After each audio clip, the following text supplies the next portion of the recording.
안녕하세요. 잡시광입니다. 최근 일본 후쿠시마현이 어처구니 없는 홍보 영상을 올려 논란이 되고 있습니다.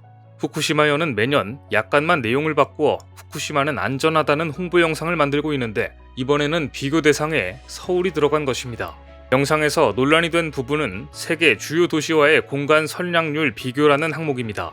공간 선량률은 공기 등 공간에 존재하는 방사선량을 의미하는데요. 서울은 0.12 마이크로시버트로 표기됐습니다.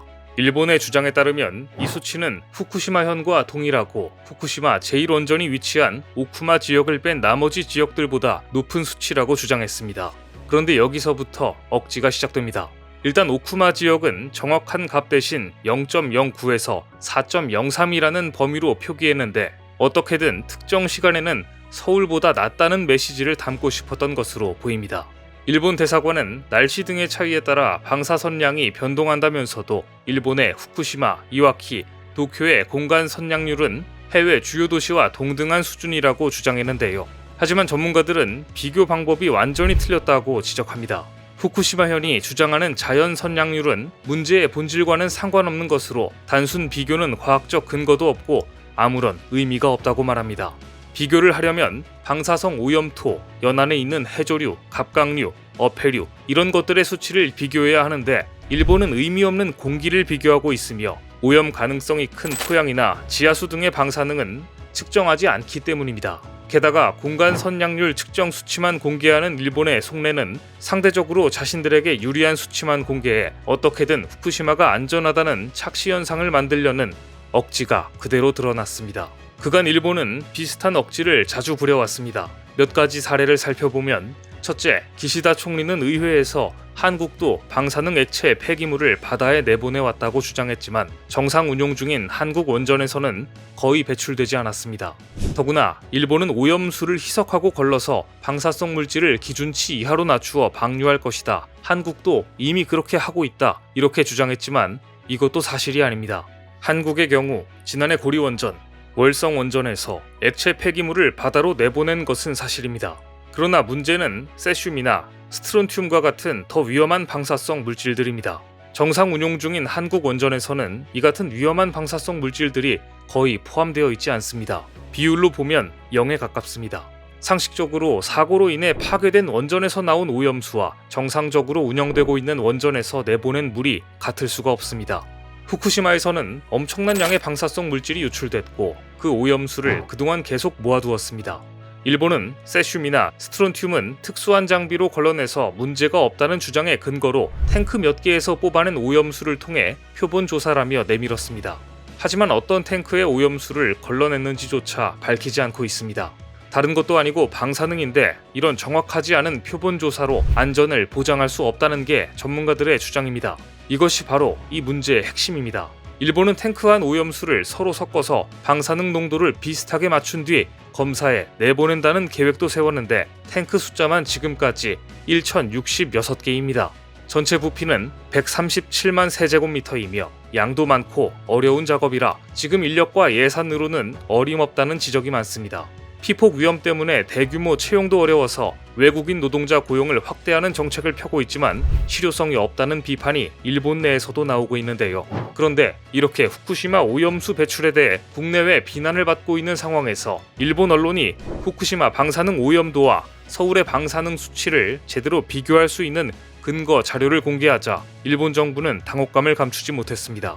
2023년 4월 7일 마이니치 신문의 보도에 따르면 일본 간토 지방 5개 현에 후쿠시마 원전 사고로 방출된 방사성 물질을 포함한 하수 진흙이 약 34,200톤이나 쌓여 있는 것으로 밝혀졌습니다. 당초 일본 정부는 방사성 진흙에 대해 국유림 등 처리장을 마련해 장기 관리를 한다는 방침이었지만 인근 지역 주민들의 반대를 꺾지 못했습니다.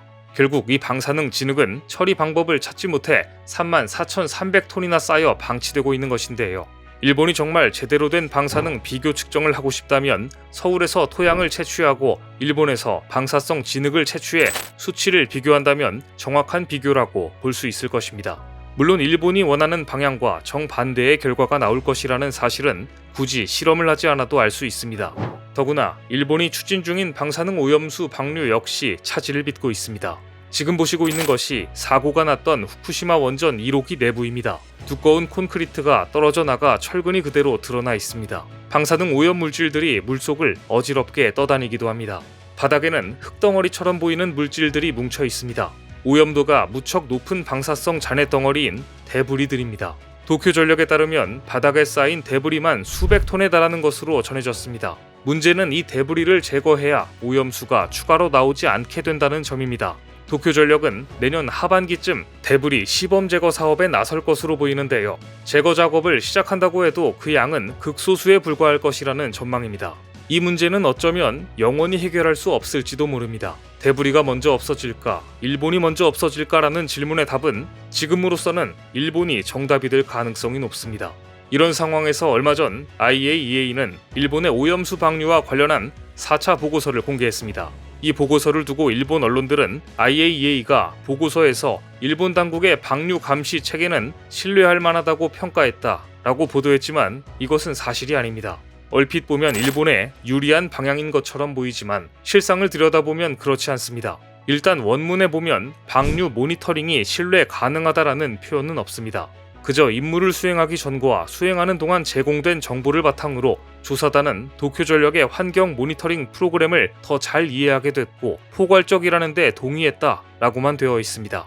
신뢰라는 단어는 눈을 씻고 봐도 찾아볼 수 없는데요. 물론 신뢰할 만하다고 평가한 대상도 보고서에 있긴 했습니다. 도쿄전력 직원들을 위한 신뢰할 수 있고 지속 가능한 방사선 보호 프로그램을 가지고 있음을 확인했다라는 문장입니다. 하지만 이것은 방류 모니터링이 아니라 도쿄전력 직원들을 방사선에서 보호하기 위해 만들어 놓은 프로그램이 믿을만하다고 평가한 것입니다.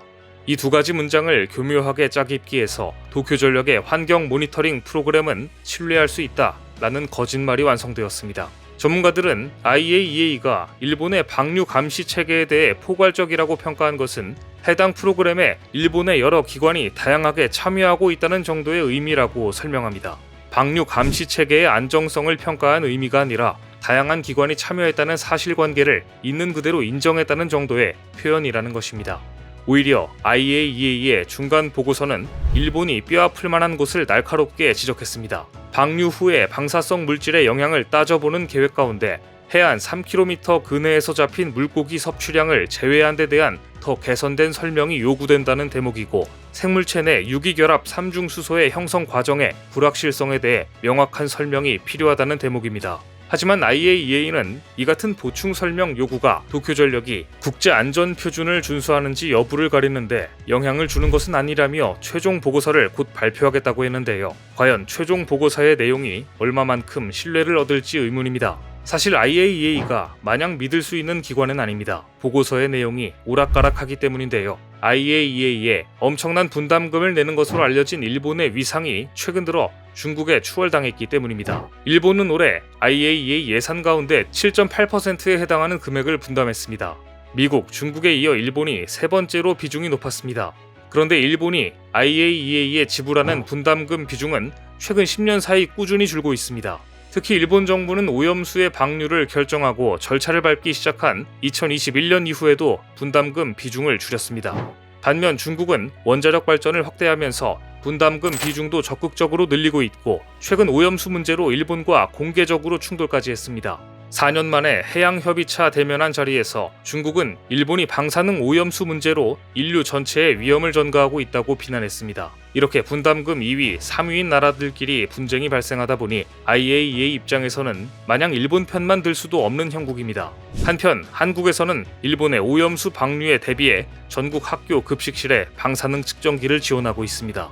현재 학교 급식 식재료에 대한 교육청의 연 1회 방사능 검사와 별개로 학교 자체적으로 신속히 검사가 가능하도록 측정기를 지원한 것입니다. 지난 11일 성동구는 전국 최초로 학교 급식실에 방사능 측정기를 배치했습니다.